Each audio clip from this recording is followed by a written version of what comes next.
most time at right now? I mean, how many, I guess more accurate, how many different places are you working? So far in fall camp, 3 or 4. You know, we'll hit that 5 mark eventually, I'd assume. But just working everywhere, pride myself in versatility. You know, left tackle, right tackle, left guard, center, everywhere. Just still repping the versatility, being ready to go anywhere. What's the first line position you haven't played so far in camp? I haven't played center or right guard yet in camp, but played the other 3. So. How taxing is that mentally, having to flip around a lot? It is at times for me. Just pride myself in the versatility, knowing the offense. It's not really mentally taxing. Sometimes it does get physically taxing, just having to switch your technique up, fundamentals and stuff. Footwork's completely different at both, and there's completely different players at all those on the other side too. Inside you got Big O, Omar, you got Big E, and then outside you're going against James, Josh Josephs, those guys. So it does get physically taxing. Sometimes I wouldn't say mentally taxing. But. Why is having that versatility so impactful, so important as an offensive lineman? Just, you know, knowing everybody's job makes your job a lot easier. If you only know your job but you don't know what everybody else is doing, something changes when the ball is snapped, makes it harder on yourself as an offensive lineman to be able to adjust to that. And I feel like knowing the offense, knowing everybody's position, knowing what they're doing, if something happens, makes your job a lot easier. Dayne, you've seen and gone up against a lot of D lines in your time in Tennessee. How good is this group you're going up against now? Stacked, man. I don't know of a better word to say about them. Too deep. There's not a big drop off like you do, you know, in the SEC. A lot of teams you play, if a guy gets hurt, it's a big drop off behind them. But man, these guys can roll 1, 2 deep, 3 deep at some positions. Just really looking forward to their season and how they do, and you know how they're holding us up too.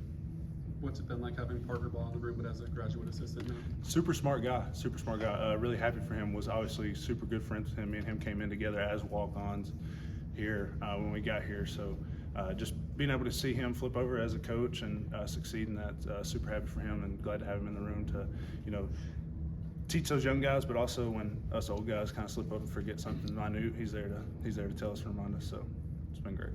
What does Sham bring to the table? Super strong hands, super strong lower body. Man, he's been grinding every day in fall camp, just been going as hard as he can and getting better every day. What have you seen from Cooper in terms of his commitment to developing the guys who are coming up behind him? He's been awesome. He's always in Bison's ear, always in Sat's ear in the meeting room.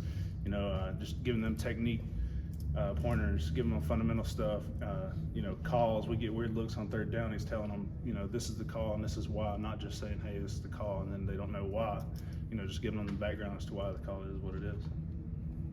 We talked to Bennett Warren the other day. Well, what have you seen from him early on? Seems like an impressive guy. Yeah, super strong kid. Has a lot of fundamentals that you don't see in a young kid when he comes in. He's able to get off the ball, super twitchy guy. You know, still got to work on his fundamentals. I'm trying to help him as much as I can every day. So, kid will be good. He'll be good. What's the confidence level or vibe of the offensive group right now? Man, just playing snap to whistle as hard as we can. We track loafs during practice, and we've been really harping on lately cutting those loafs out, and that's playing from snap to the echo of the whistle, not just, you know, playing the whole play as hard as you can, sacrificing your body on the line for another guy beside you, and I feel like that's what the motto of this O-line is.